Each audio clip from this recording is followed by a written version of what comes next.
À quoi ressemble le cinéma africain à l'ère de la révolution numérique, notamment à l'âge d'or de l'intelligence artificielle? À quoi ressemblera le visage de l'Afrique dans le cinéma mondial au fur et à mesure du perfectionnement des outils de IA et de leur maîtrise par les cinéastes de demain? Voilà les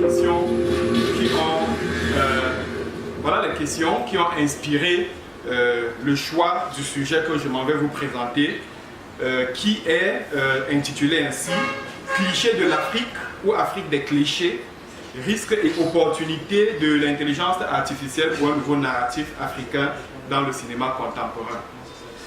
En réalité, notre étude se situe dans un double contexte. Nous allons essayer d'être vraiment rapide là-dessus. D'une part, c'est celui d'une relative prise de conscience par les Africains de leurs enjeux civilisationnels, des enjeux civilisationnels de notre époque, qui malheureusement ne parviennent toutefois pas à gommer totalement les clichés négatifs sur les conflits, de misère, de sauvagerie, etc., à partir desquels l'Afrique postcoloniale continue d'être perçue dans les productions cinématographiques, y compris dans les productions cinématographiques outre-mer. D'autre part, l'avènement de l'intelligence artificielle, qui constitue une révolution sociale sans précédent, dont le cinéma n'est guère épargné. Donc, les bouleversements déjà amorcés au sein de cette industrie se font ressentir dans les plus grosses industries mondiales, comme Hollywood, amenant parfois à une nécessaire reconfiguration de cet espace, dont les termes demeurent pour l'heure encore incertains. On se souvient que des films comme Indiana Jones et le cadran du destin, Avengers Infinity Wars, ont repoussé les limites du réel en rajeunissant parfois des acteurs déjà vieux ou en créant des effets spéciaux hors du commun. Sans compter les vives polémiques qui ont récemment mis au goût du jour le débat, à savoir si on s'acheminait finalement vers le remplacement des acteurs par l'IA. Donc, en tout cas, il est clair que l'IA offre de nouvelles possibilités créatives et l'Afrique, qui connaît un essor de plus en plus visible dans ses productions artistiques et cinématographiques, n'est pas en reste. Cependant, dans un environnement où elle regarde le monde avec les yeux de l'Occident, cette technologie pose également des questions cruciales quant à la représentation de l'Afrique. Donc, nous tenons ici une occasion d'explorer comment l'IA peut transformer les créativités cinématographiques africaines, tout en posant sans détour la question des risques liés à la reproduction des stéréotypes afin d'ouvrir de nouvelles voies pour une narration plus authentique et plus nuancée. Donc, notre travail sera structuré d'abord autour de l'examen de l'IA au service de la création cinématographique en Afrique, et ensuite des risques de l'IA dans l'amplification des clichés et la déshumanisation du processus créatif. Il ne fait aucun doute, lorsqu'on parle de la révolution technologique que constitue l'IA, que c'est une réelle opportunité pour les créativités africaines.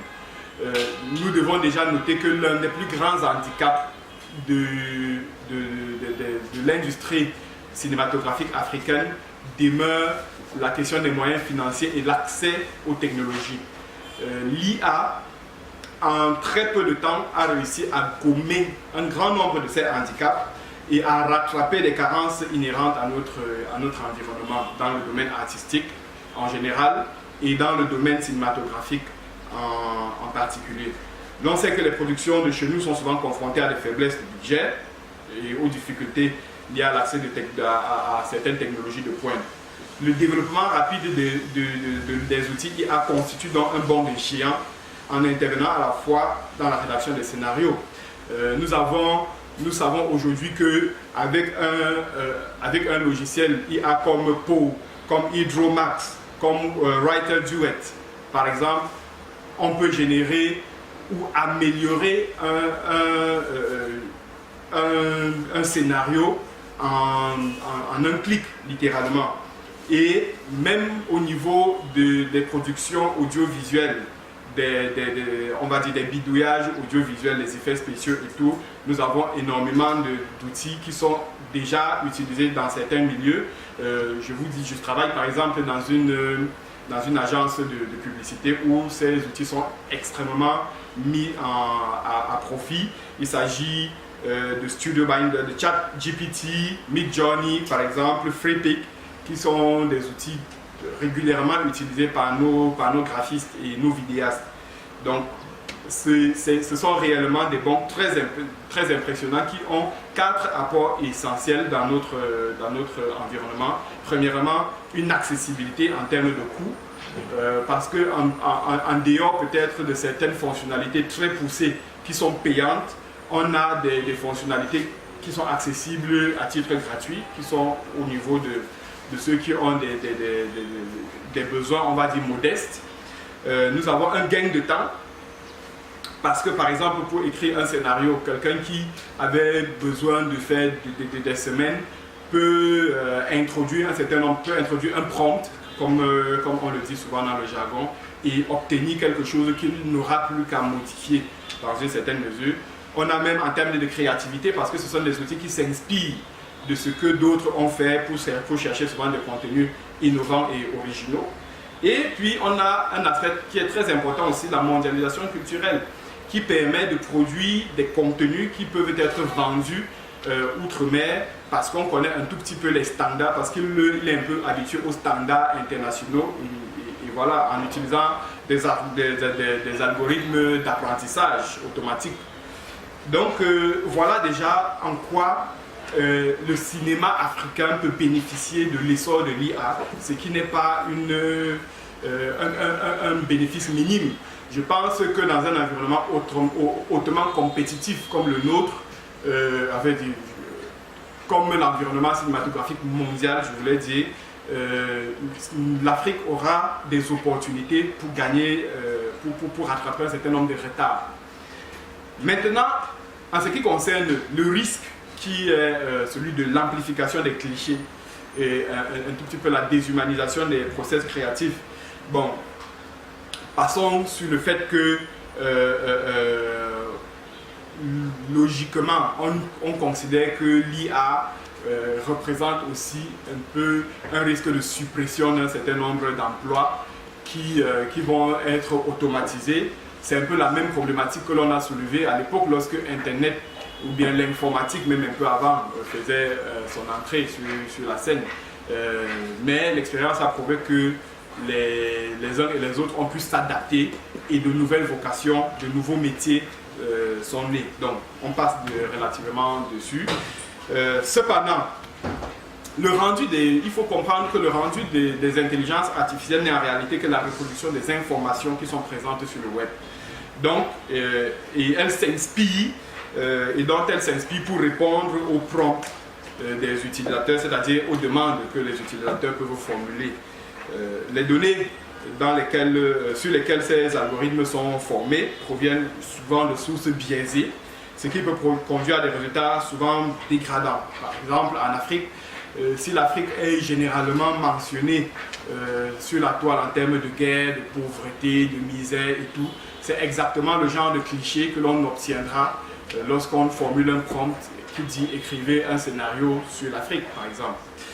Donc, globalement, voilà, si nous avons de grosses productions cinématographiques qui ont souvent dépeint l'Afrique un peu en noir, comme des films dont on peut se souvenir, Beast of All Nations, Hotel Rwanda, Les Larmes du Soleil et consorts, qui parlent de guerre, de meurtre, d'atrocités, il faut un peu s'attendre à ce que nous réussissons à obtenir des IA ait un peu cette coloration.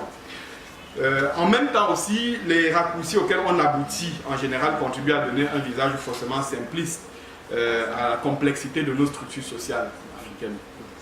C'est-à-dire, comme on dirait, c'est un remake de ce que les ethnologues de l'époque aux aubes de l'anthropologie ont connu, c'est-à-dire en essayant d'avoir des schémas un peu simplifiants de toute la complexité culturelle africaine, et en essayant de la simplifier dans des schémas un peu tout faits. C'est aussi un des risques que l'intelligence artificielle peut comporter. Donc, globalement, pour conclure, l'enjeu artistique, voire économique, que représente l'intelligence artificielle, les outils d'intelligence artificielle pour être plus exact, s'oppose à un enjeu plus global et de loin plus crucial qui est l'enjeu civilisationnel. L'avenir dépendra de notre capacité à concilier cette innovation technologique avec un respect profond de nos cultures et de nos spécificités. Nous sommes à un tournant de l'histoire où l'Afrique se doit d'écrire son propre narratif en racontant sa propre histoire, loin des a priori séculaires installés dans les mémoires collectives. Cette écriture doit se fonder sur ce que l'Afrique dit d'elle-même, son histoire et sa culture, donc à travers les thématiques dont elle se sert pour raconter sa propre histoire. Par ailleurs, le chantier de la production des contenus positifs s'impose, au chantier de cette production-là, il s'accompagne directement aussi d'une prise en main technologique. Pourquoi pas la création de nos propres outils? Déjà en 2023, une communauté de près de 400 chercheurs africains en intelligence artificielle a amorcé la création d'Indaba, un outil 100% africain avec pour mission de permettre à des chercheurs africains de créer des systèmes aptes à résoudre les problèmes du continent. Preuve que tout est possible et que des jours heureux s'annoncent. Merci.